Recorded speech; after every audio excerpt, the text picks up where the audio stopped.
As I was saying This before meeting is being recorded. as I was saying before we got started today, this topic is really close to my heart because I've worked with so many people over the years who are solo agers. And so I'm really delighted to be here today and share this information. So my name is Sharon Dornberg-Lee. I'm a licensed clinical social worker, and I'm the clinical director of community services at CJE SeniorLife. We're a faith-based nonprofit organization.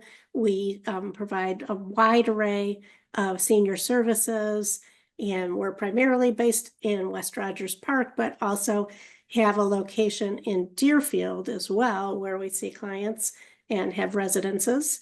And so I'm so pleased to be with you today. Before my current role at CJE, for about 25 years, I was with our counseling team. So my background is in mental health and providing mental health services.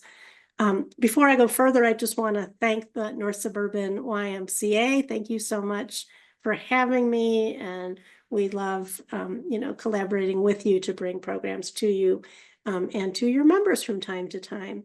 So I'm so glad to be here. And today we're going to talk about the topic of solo aging. One of the questions we'll try to answer is, if you are aging alone, how can you embrace that rather than seeing that as something that's, perhaps stigmatized, or it certainly has challenges, but how can one also learn to embrace it? How can you stay connected and develop new interests as you age, which is a key challenge for people who are aging alone? How does one ask for support? It's not easy for anybody to do. So how can you develop some comfort in that, which is often a key skill for solo agers to develop? And then what are some of the planning things? What do you need to do to really be the one who remains in the driver's seat about things that will occur in your life as you grow older? So those are our main agenda items and the things we're going to try to get to today. I do want to say that I've got two monitors here and I can see some of you, but there are many of you here today who I can't see on my screens. But I want this to be a conversation. But know that if you put a hand up or even a virtual hand up, I may not see you. So I'm going to ask for your help to let me know, and you can unmute if you have a question, or we can do questions at the end as well. So forgive me if you're trying to get a word in. Please don't hesitate to let me know if I don't see you. So first of all, what is solo aging? What do we mean when I use that term? Solo aging really refers to those who are aging without involved family and without a partner. So we're talking about folks who are aging pretty much on their own, just as the term suggests. They're riding solo, if you will. And one of the things that we look at when we talk about solo aging are the number of people living alone, which is not the same thing. I realize there are a lot of people living alone who may have involved family. And just remember to mute. I think that's why we were getting a little echo for participants, if you'd remember to mute. But one of the things that's kind of a rough proxy for the issue of solo aging, and to take a look at that phenomenon, is to talk about the number of older adults, which is growing, who are aging alone. And that's about 1 in 6 people in the United States ages 55 and older. Actually, this isn't even living alone. This is just no children. So about 1 in 6 older adults, if you count 55 and up, which would include me, don't have any children. About a third, more than a third, 36% of those age 50 and older live alone. And then for comparison purposes, back in 1960, about 5 years before I was born, only 13% of Americans had a single occupant, somebody living alone. So it's tripled in the last 40, 50, 64 years, the number of individuals living alone. So it's a phenomenon. It's a real change demographically. If you look at just the sheer numbers, it's about 26 million people who are living alone, and that's almost doubled just from the year 2000, so in a shorter amount of time. And then more than 60% of older adults who do live alone are female. It's more likely to be women than men, partly because we tend to live longer.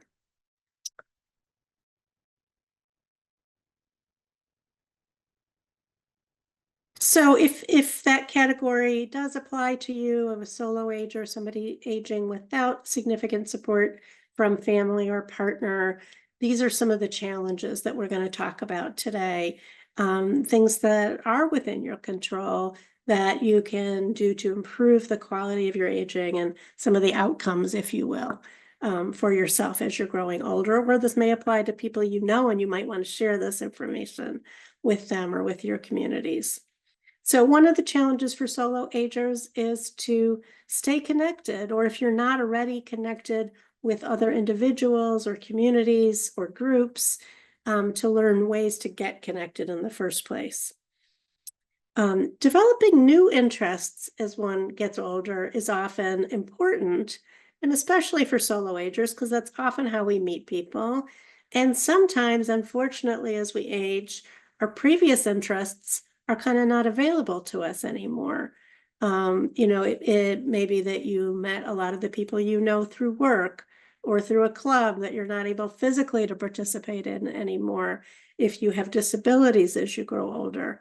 So aging is really a continual process of adaptation, and those who are able to adapt tend to do better. And I can just say that from my many years of experience as a therapist. My clients who struggled the most were the ones who were sort of least willing to try to adapt. There was a reluctance to make change because change is so hard, right? Adaptation, developing new interests, not easy. So people who are able to achieve that and develop new interests or stay connected to their hobbies and interests as they age are the ones who fared the best, especially among those aging alone. We're going to talk a little bit about learning more about community resources, just what's out there to help people as they age, and especially if they're aging alone. What are some of the advanced planning tools that people can use? We'll talk about that and who can help you. And then just this idea of having an active problem-solving approach. Again, this idea of adaptation. Instead of passively kind of having things not go well and thinking, well, this is unfortunate, but it's the way it is. Those who say, no, what can I do about this? How can I actively adapt? Are the ones who are going to kind of best be able to age successfully, and especially if they're doing so alone. And then this last one sounds a little strange, focusing on gratitude. And I have to say, I was not always a big believer when people talked about a gratitude practice. It sounds a little corny, or like maybe it's disallowing or devaluing the negative. And it's so important to be able to, be honest and be real and say, some things are not going well. There's some really hard things. But what I've learned is that you can do both, and that focusing on some of the things, or even a single thing that is going well, is really good for our mental health and kind of gets us in that adaptive mindset that I think is so important. So we'll say a little bit more about that. I do want to emphasize that being a solo ager, if to use that term, or aging alone, it's not really a problem inherently. Some people really enjoy being solo agers, and when it becomes problematic is when people become socially isolated. So being a solo ager, not inherently problematic if you use some of the tools and resources we're going to talk about today, but it can become problematic for those who end up not connected to other people at all. And we'll talk a little bit about the data about why that's problematic. But for some people, as they get older and they're aging alone, they may have a real sense of freedom. Yes, loss, if you were somebody who had a partner that you lost, for example, God forbid, that's a horrible thing to have to go through. But sometimes there also can be a sense of autonomy, new opportunities. I think of my own grandmother, who, to be honest, didn't have a great marriage with my grandfather. He was a challenging person, and then he had dementia for many years. She was his caregiver. And so she loved him. When he died, she grieved him, but she also expressed that she had this sense of like this time suddenly that was her own. She also had an adult child who had a disability who passed. And so there was this sense that, you know, suddenly now her time was her own and she had the freedom to do as she pleased. So it's just sort of an example of how the fact that it can be sad, yes, for people who've had losses, but also a time of liberation and freedom for some, or for those who chose not to have a partner, you know, can really sometimes be living their best life. I have a friend like that who's very socially connected and really enjoys her single life. So not inherently problematic. But social isolation, where we are not connecting with others at all, is inherently problematic because there are a lot of health repercussions. So I wanted to talk a little bit about those, not to scare anybody, but just to make you aware, right? It's a health information that people should have.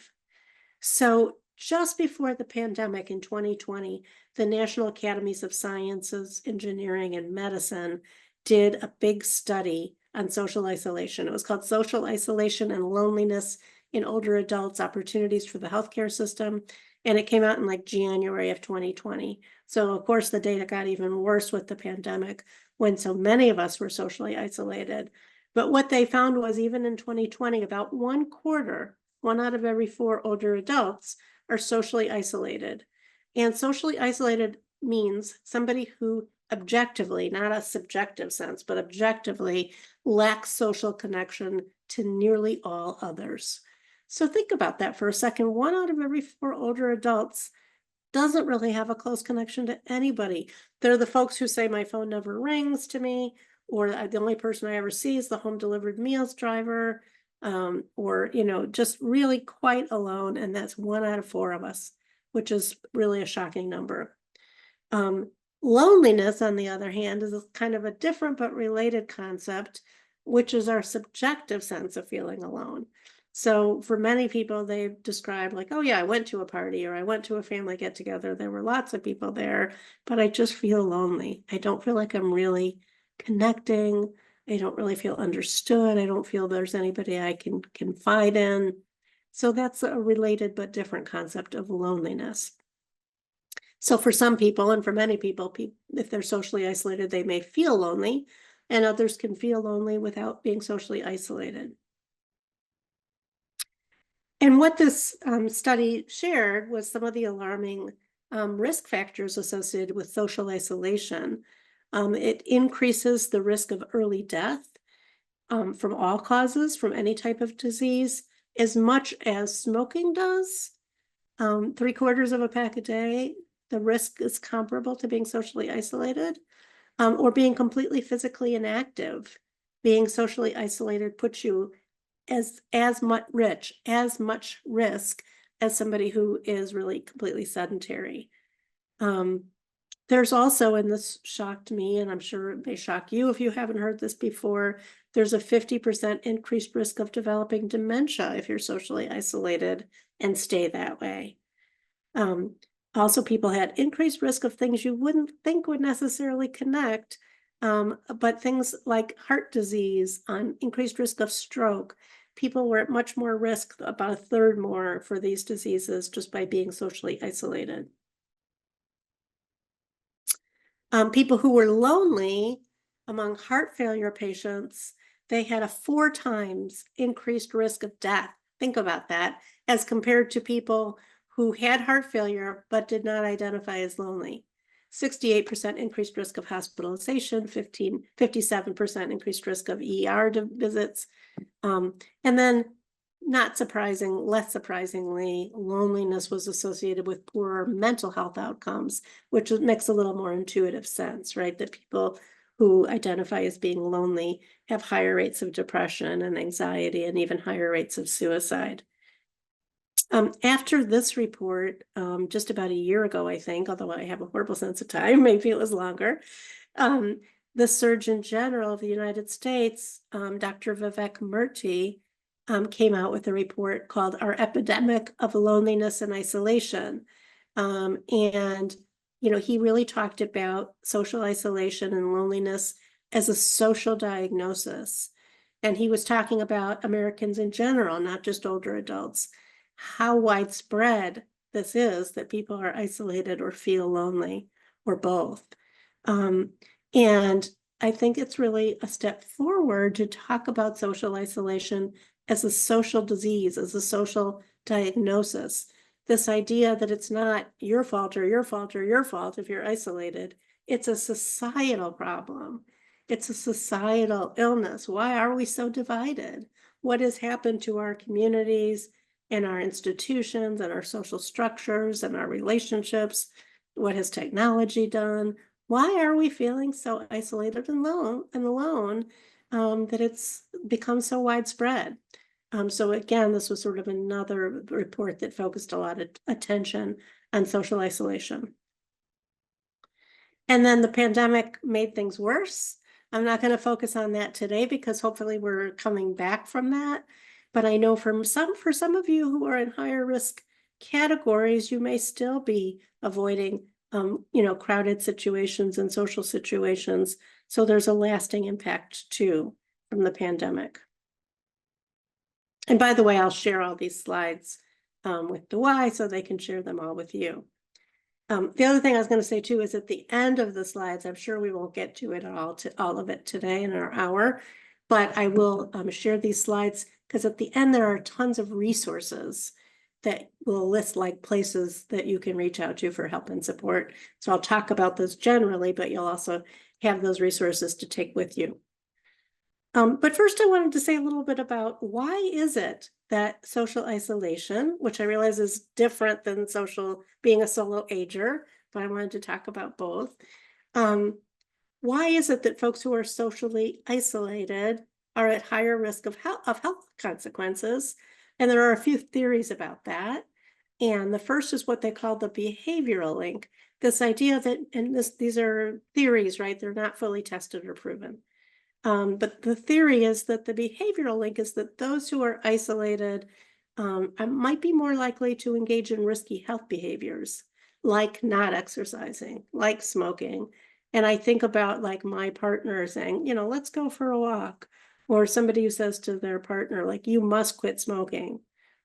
So those kinds of things that other people can do for us to encourage us to engage in healthier behaviors, or that we might want to do for them, but if we're on our own, we might be less likely to do.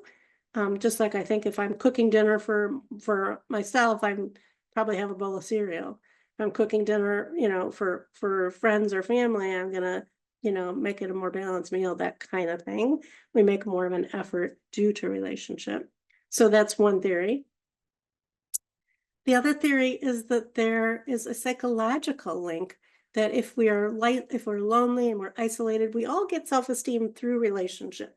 It's not just something where we wake up with self-esteem. We feel good about ourselves through relationship with other people, so that those who are lonely and isolated might have lower self-esteem and therefore have lower active coping mechanisms. They're less likely to feel a sense that they can influence the outcome of things. Why bother if you don't feel very confident? And therefore they may be less likely to engage in coping mechanisms that could lead to good health outcomes, like going to the doctor, for example. And then the third theory, and there's some evidence of this, is that there's a direct physiological link between isolation and good health, and that our immune system is actually affected. Our blood pressure is affected by being alone versus being with other people. So the likelihood is that all of these things are a factor in poor health outcomes for people who are socially isolated. And they're all things that we can influence, right? That we can work on and try to change those outcomes.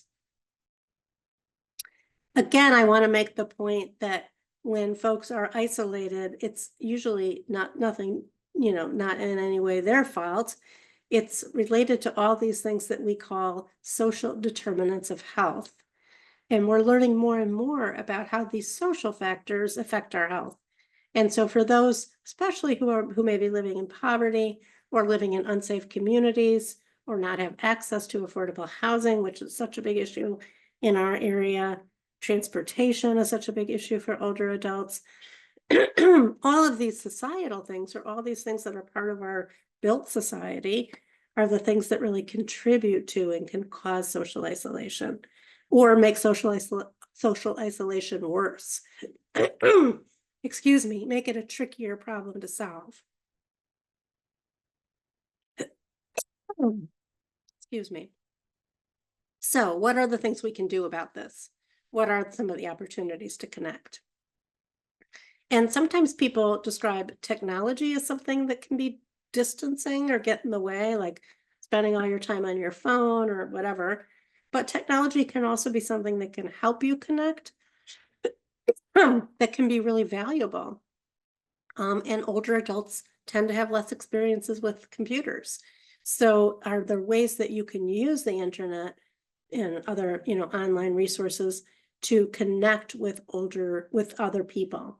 And so one of the things that we encourage people to do is to get some tech support and some help to learn to be more adept at using the computer as a way to connect with other people. So many things now are really through technology that we can learn about resources that we all need to know about as we get older, that we can find out about things going on in our community.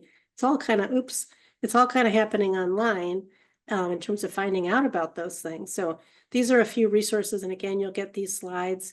The ones on the left-hand side are free services to provide tech help. Can Do is a subscription service. It's relatively affordable though, where they can kind of mirror you on your computer and teach you what to do, but also help you problem solve if you get stuck with your computer and need help. There are also ways to make friends directly online, whether it's reconnecting with old friends, like looking on Facebook and see if you can find an old classmate that you've lost touch with, or an old, work friend that you'd like to reconnect with. It's amazing who you can find. There's also a group on Facebook called Elder Orphans, which is another term for solo aging, and it's quite a large group. I think there are tens of thousands of people in it. I gave the link here if you are a solo ager and want to join that group. There's also something called Nextdoor, which is kind of like a hyper local Facebook where you can connect with just the people in your community. One of my clients said she never got along better with her brother, who she had a rocky relationship with, until they stopped talking on the phone and started emailing. And it just kind of gave them the space to not have a hot reaction to something right away, to process it, to think about it, also to think before they respond so they didn't kind of start up old arguments again. And so to think about email when you're thinking about technology. Is it a way to reach out and connect with people? There's also something called meetup.com where you can meet people for a social situation in a group setting. You can filter on it so that you might say just looking for groups with older adults in, the North Shore, for example. And then what's going on where people are meeting up, and it's safe because it would be in a public place.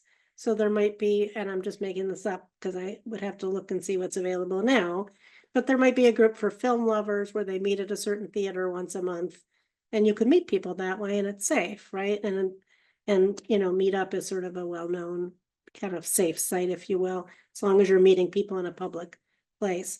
There's something called StitchNet that I don't really know about, but you pay $15 a month. It's just for older adults to connect online. I would say that the internet can also be really dangerous, as you all know, with so many scams and romance scams and financial fraud, and don't ever give anybody money. If you're not sure if something could be a scam, it's probably a scam. If you're not sure, just don't respond and check with somebody who's savvy about things like this. So you have to be aware, but certainly things like, emailing a friend, connecting with an old friend on Facebook are safe activities. Just don't ever give anybody any money. Kind of be a smart consumer and use the internet wisely, but it can be a great place to connect with people. And also to attend programs like today, right? You're all using the internet to connect with this program today. There's also something, I skipped a slide, through AARP. I strongly encourage you to check out this website if you're a solo ager. It's called Connect to Effect, and it's sponsored by AARP. And there's all kinds of resources on there and ways to connect. But one of the things they talk about is that Alexa or Google have what they call a social check-in. And using these smart devices, if you have one, they'll do a quick assessment with you to see, are you socially isolated? And then give you some resources in your community. Also, if you're not already familiar with it, the village model is kind of a loose network of organizations. Each chapter, if you will, is a little bit different. But the idea is self-help for older people to help them age in place. Some of them just have outings and social connections and a kind of a calendar of events. Some of them, you might be able to volunteer your time to help an older person in your community, like give them a ride to the doctor, and then you'd actually be like banking some hours if you needed help later on in sort of a bartering arrangement with time. Most of them have resources to supports in your community. And so the one for the North Shore is called North Shore Village, but there are a number of other ones like downtown, it's the Skyline Village. These are wonderful networks. Some are free, some have a small membership fee, but pretty affordable. Some have scholarships if you can't afford the membership fee. There's something nationally called the Transition Network, which is a community of women. It's an inclusive community, and they've got chapters in Chicago and elsewhere. And they have a group for solo agers that meets in person and on Zoom. So I had to make you aware of that, and that's their web address there. There's something called Front Porch. That's not just for solo agers, but they have a social call program where somebody can connect with you for a friendly conversation, and they have an online community. Oops, something happened with my slides. Let me go back. There's one I just learned about that I'm really excited to share with you. It's called DeRote USA, and it's an organization just for solo agers. It's a national organization. They happen to offer tech coaching, incidentally, but they also have this 6-week workshop that can be done virtually for people who are solo aging. Like, you know, imagine a 6-hour version of this, but also a way to connect to other people. So strongly, and you don't have to do the 6-week program to find out about their other resources and programs. So do check that out, DeRoteUSA.org. I would be remiss if I didn't, oh, did I mute? Oh no, I'm just pinned. You can hear me, right? Okay. So I would be remiss if I didn't mention CJE. We have a cyber club, and we hope you'll check out our online activities and as well as our in-person programming. I also just remind people about things like the Park District and senior centers, and sometimes the things that my clients would kind of wave away, like, I feel too young for that, or, well, I don't know if they have anything for me. Check those things out. They're usually free or incredibly low cost, and just see what's there. And you might be surprised at like all the things the park districts offer for seniors, for example. Also helping other people, doing something to volunteer can be a way to stay connected, or a new hobby is a way to meet people. The other thing is animals are so good for our health and for our sense of connection.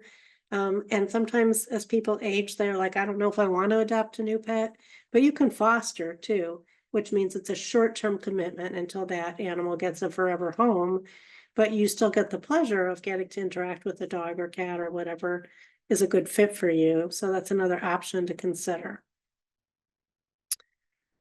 And then I wanted to just say, sometimes people say, well, you've given me all these resources, you've convinced me it's important to connect, but I'm just not connecting. I still feel lonely.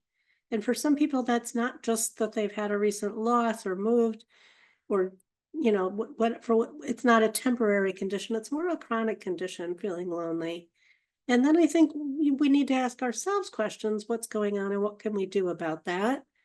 For some people, it is because they've had losses, and it's really hard. I hear again and again from my clients, like, it's just hard to make those close friendships later in life that I had when I was in school or when I was working. And it's true. I don't mean to minimize that. But it may take some work on your part, and even forcing yourself to set some goals. So that you are beginning to take some small steps into the world of making new connections in some of the ways we've talked about today. If you've always lacked a support system, that can be important to take stock of and say, what's going on with me? How can I strengthen relationships?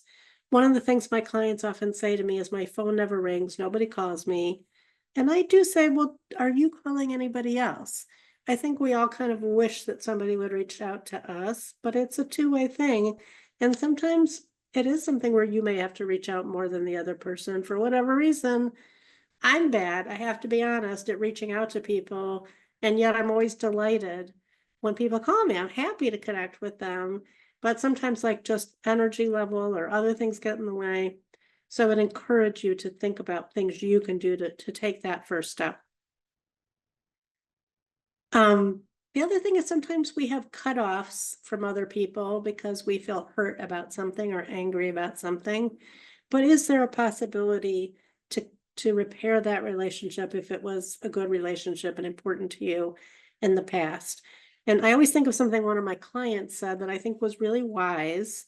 She said, not everything is forgivable, but I've learned to just step over it so that I can continue on a relationship with somebody. And I thought that was really so, moving, that we don't even always have to forgive. Sometimes, that thing is there, it happened, and it's upsetting to us, and maybe we don't even have to forgive it. But can you step over it? Not everything, certainly in the case of abuse or whatever, is reparable. But some things where it's just a hurt feeling, or you wish somebody would have responded in a different way, we can learn to step over it and repair a relationship. I think, sometimes following our natural interests can be a way to connect. Instead of having the goal be to connect, and the goal be to, take an art class, something that's naturally interesting to you. And then maybe social connections will follow. Things like exercising that maybe you're doing anyway. Like if you're walking every day, could you join a walking club? Like that village movement that I was talking about. I think they have walking clubs. Senior centers may have walking clubs. Making sure if you are retired that you do have some scheduled activities every day. Those are, that's kind of good for your health, but it's also good for social connection. The other thing I hear often from my clients is that they may, if they live in like a senior community, that they may have activities during the day, but then nothing at night.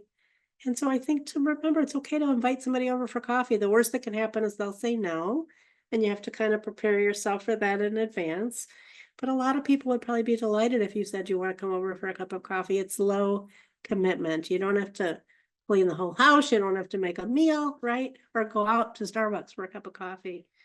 The other thing I found from my clients who do, I hear very often from my clients, my neighborhood has changed. It's very different culturally than it once was. And I have a hard time connecting. And so I don't bother with the neighbors. I used to be friends with my neighbors. And I think it's just worth mentioning, of course, it can be really challenging if neighbors don't speak the same language. That may not be something you can overcome too well.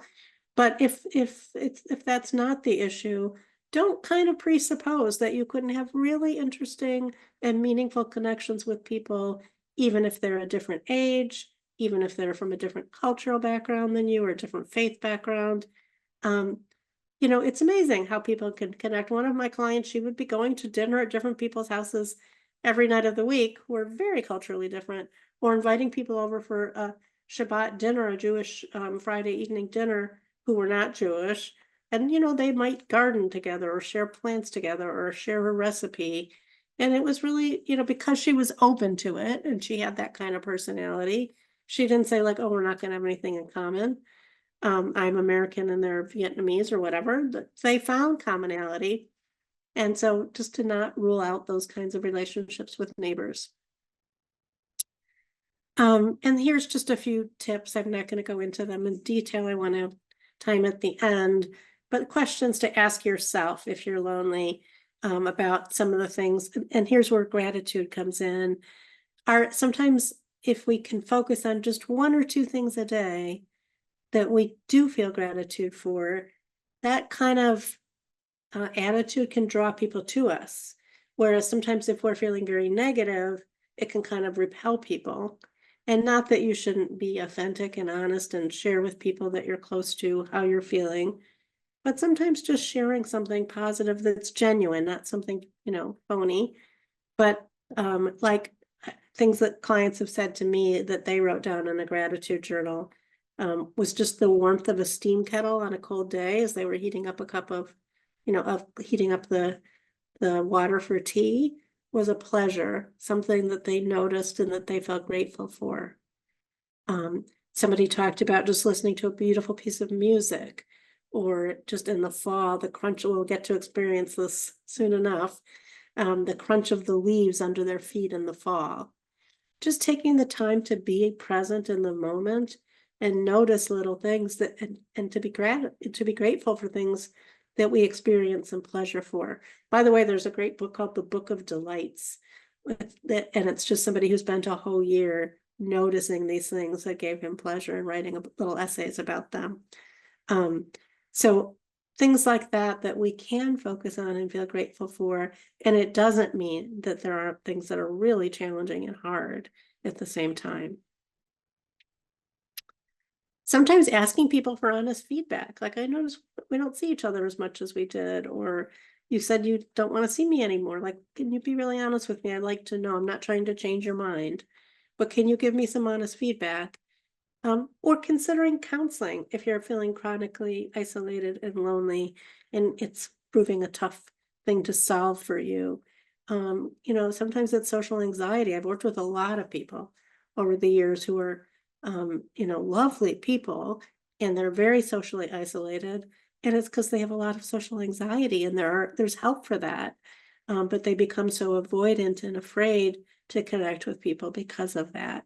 So do consider counseling, including at CJE SeniorLife or at any of the local providers. We're happy to help you connect with one, so that you can work on some of those issues that might be leading you to be isolated.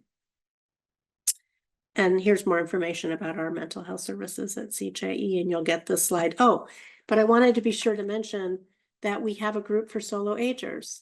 It's called Aging Together, and it meets twice a month. It was on a little hiatus because the leader left CJE, and now we have new leaders, and the group I think is starting again today, and they're open to new members, and you access all of our services through 773-508-1000. If anybody's interested, it's an online group for solo agers. Please consider joining that group. How do you ask for support and help? First of all, I think it's important to know, well, let me pause before I get into this. We'll have time for the questions at the end, but any questions now or concerns or things people want to share? And don't be afraid to unmute because I can't see everybody. Sharon, I'm just going to say you can also put stuff in the chat box too, and I'll relay the message too. Great. Okay, so for now, I'll continue on. So asking for support, I think it's important to think, how do you feel usually when somebody asks you for help or support? And very often, we're very happy to help other people. It even feels good to be asked. I helped a friend who's starting a new bakery business hand out samples for 4 hours downtown this weekend. And, she went on and on about how grateful she was. And I was like, honestly, you do so much for me. I was so happy you asked me for a favor. I was happy to be able to give back.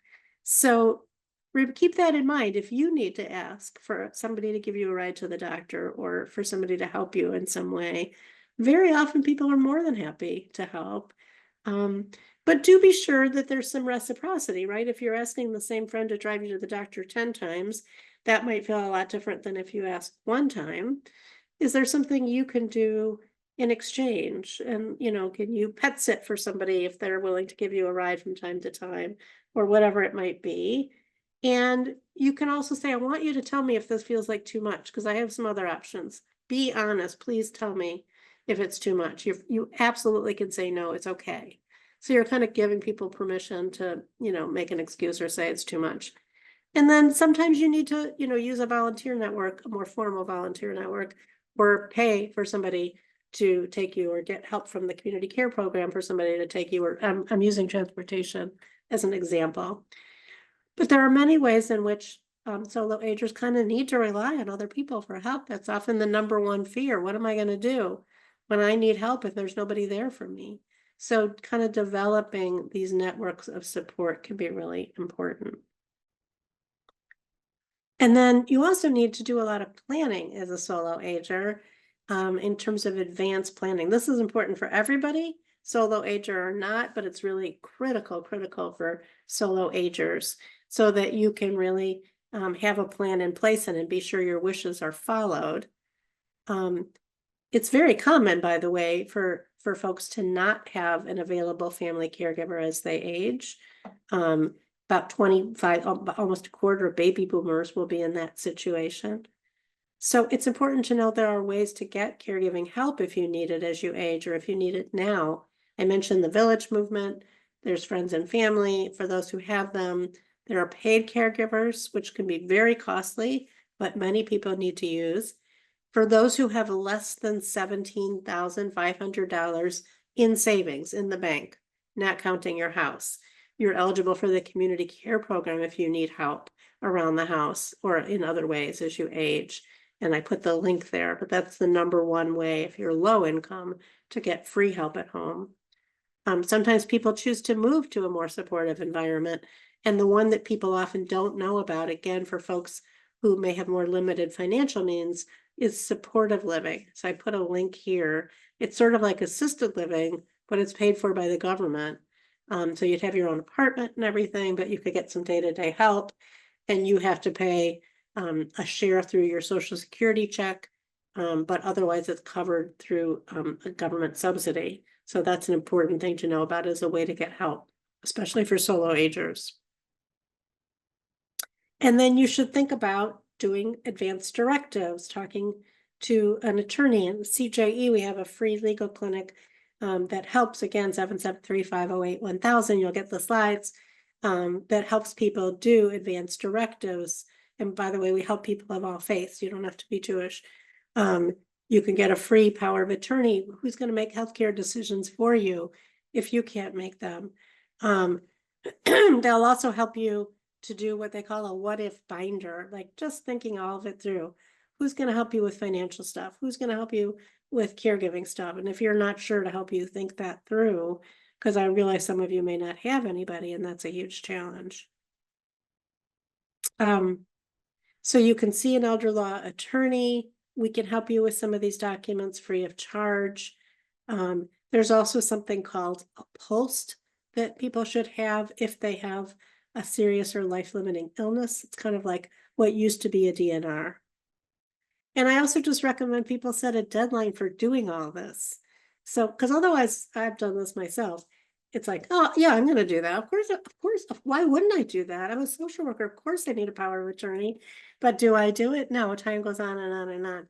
So set a deadline and say, like, by the end of this calendar year, I'm going to have that done, or by the end of next year, or whatever it is. Be generous in your timeline, but make sure you've got a deadline and it's on your calendar, or it'll never get done.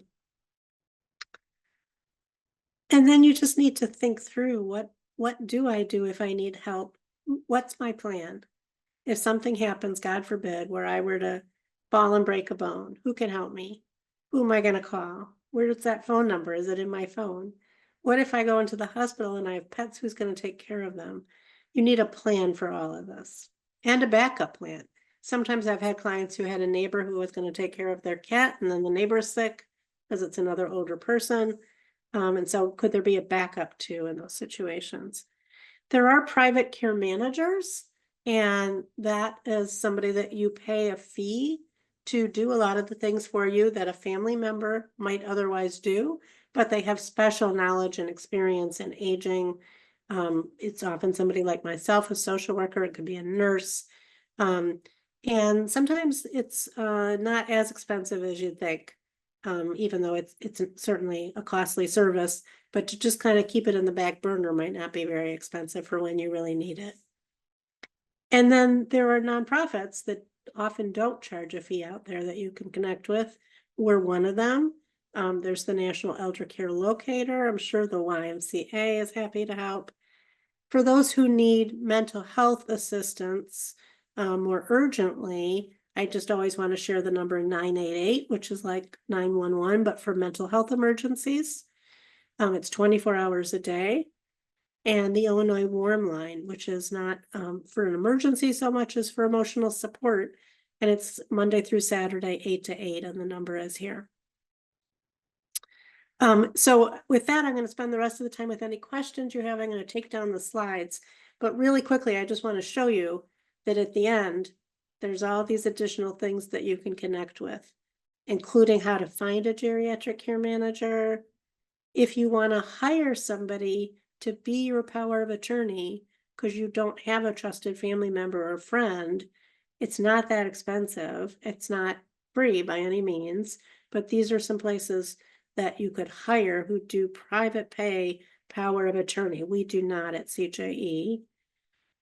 These are some ways you can, when I talked about a what if binder to kind of put your plan together for as you age, these are some resources of how you can get that done. These are some transportation options. Some are, free and some are not. And then just the references for today. So let me just take that down and come back to all of you. And change my view so I can see everybody better. Okay, so we have just about 10 minutes left.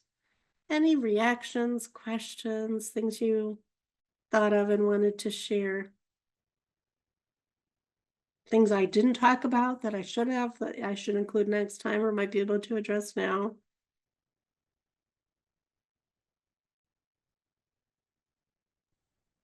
I was just wondering, is there a way to get a copy of the resources? Yes, I'm going to send it to the Y, and then you'll share it out. Yeah, I can send it to everyone that's on the talk today. Great. Does that answer the question?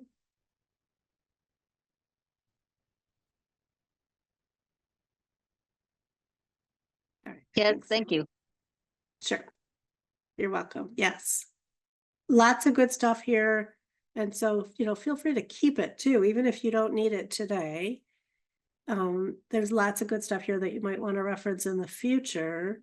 And feel free to share it if you know somebody who's a solo ager, or frankly, 90% of those resources are good for people, whether they're a solo ager or not. A few of them are specific to solo agers. Any other comments, questions, reactions? I just want to thank you for the information. It certainly has a lot of information to think about, to prepare for the future, even though you don't need it right now. It's good to prepare. It's good to think about the near future. So thank you so much. You're so welcome, and thank you for saying that. It's not easy, I think it's easy to tell people they need to prepare, but to actually prepare, life is going on. There's so many other things demanding our attention, and kind of making a plan for the future probably doesn't either cross our minds or we don't make time for it. But Yeah, it it's is not a so important. priority. Mm-hmm. For people who need affordable housing as they age, we often have people come to us and say, oh my gosh, my rent is so expensive, I have to move. Do you have subsidized housing? And then we have to tell people the waiting list is like years for many places. And so it's never too soon to put yourself on those lists now. And so maybe when you need it down the road in a few years or 5 years even, your name will come up. And that's just one example of how planning really makes the difference, even though nobody wants to do it, and I don't blame you one bit.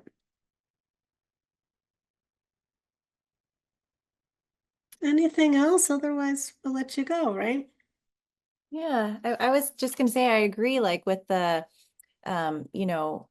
kind of preparing yourself, it's never too soon. And then also reaching out and finding things that are gonna make you feel good, and finding new hobbies, like you mentioned, Sharon. And I just feel like it's never too soon to be prepared for things and to build on those relationships. And it's just been this has been helpful and informative. So Thank you so much. Thank you for having me.